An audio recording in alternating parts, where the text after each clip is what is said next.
स्वागत आहे माझ्या एका नवीन व्हिडिओमध्ये सर्वांचं. तर पावसाळ्यातील सर्दी का होते आणि पावसाळ्यात सर्दी होण्याची मुख्य कारणे काय आहेत ते व्हिडिओच्या माध्यमातून सांगणार आहे. तर व्हिडिओ पूर्ण बघा, न स्किप करता. तर पावसाळ्यात सर्दी होण्याची मुख्य कारणे म्हणजे 5 आहेत बघा, 5 पॉईंट आहेत. तर ते 5 पॉईंट मी तुम्हाला वाचवून दाखवणार आहे. तर व्हिडिओच्या माध्यमातून सर्वांनी व्हिडिओ बघा आणि न स्किप करता. तर रवीचा ट्रेनिंग कट्टा या चॅनलच्या माध्यमातून सर्वांचे स्वागत आहे.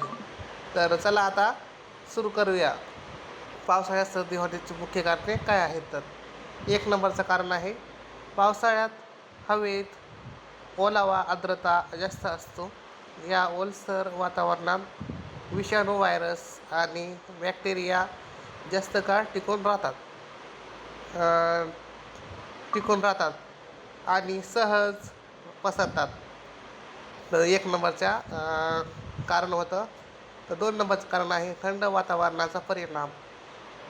भिजल्यामुळे किंवा थंड वारा व गारवा यामुळे शरीराचे तापमान कमी होते आणि रोगप्रतिकारक शक्ती कमी होते. त्यामुळे सर्दी होण्याची शक्यता वाढते. 3 नंबरचं कारण आहे बंद जागेत जास्त वेळ राहणे. पावसाळ्यात लोक घरात किंवा बंद जागेत जास्त वेळ एकत्र राहतात. यामुळे सर्दी खोकल्याचा संसर्ग लवकर पसरतो.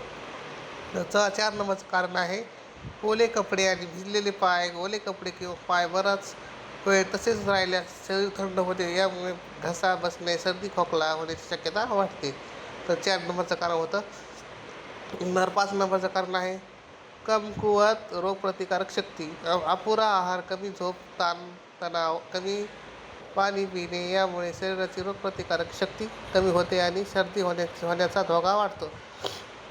हे मुख्य 5 कारणं होते. तर हे 5 मुख्य कारणे होते. आणि खाली अजून दाखवलेलं आहे सर्दीपासून बचावासाठी काय कराल. बचावासाठी पावसाळ्यात भिजल्यास लगेच कोरडे कपडे घाला. 1 नंबरच्या चित्रामध्ये बघू शकतात. गरम पाणी किंवा कोमट पेय नियमित घ्यावा. 2 नंबरच्या चित्रामध्ये पौष्टिक आहार घ्या. फळे, भाज्या आणि सूपचा समावेश करा. पुरेशी झोप घ्या. दररोज 7-8 तास झोप आवश्यक. आणि हात नियमितपणे साबणाने स्वच्छ धुवा. पुरेसे पाणी घ्या. शरीर हायड्रेटेड ठेवा. सर्दी खोकला असलेल्या व्यक्तीपासून शक्यतो अंतर ठेवा. घरात हवा खेळती राहील याची काळजी घ्या. तर हे बघा, हे चित्र होते. किती होते? 1 2 3 4 5 6 7 8 चित्रामध्ये बघू शकता. हे असं राहायचं आहे आपल्याला बचावासाठी सर्दीच्या. तर आणि लक्षात ठेवा, सर्दी थंडीमुळे थेट होत नाही. ती प्रामुख्याने व्हायरसमुळे होते.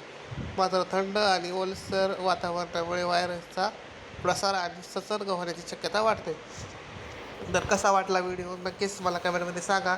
तर लवकरच असा नवीन माहितीचा व्हिडिओ घेऊन येईल. आणि मी फक्त माहिती वाचून दाखवलेली आहे. तर आपल्याकडे रोज टॉपिक नसतो. कशावरून टॉपिक बनायचा ते काय आपल्याला कळत नाही. तर मी असे व्हिडिओवर माहिती वाचून, चित्रामधली माहिती वाचून व्हिडिओ बनवत असतो. तर कशी वाटली व्हिडिओमधून माहिती नक्कीच मला कमेंटमध्ये सांगा. लवकरच नेक्स्ट व्हिडिओमध्ये भेटू. तर बाय. तर लवकरच नेक्स्ट व्हिडिओमध्ये असाच चांगला माहितीचा व्हिडिओ घेऊन येईल.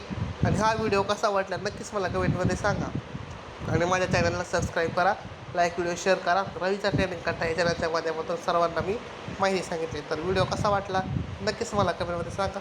तर भेटूया लवकरच नेक्स्ट व्हिडिओमध्ये. बाय.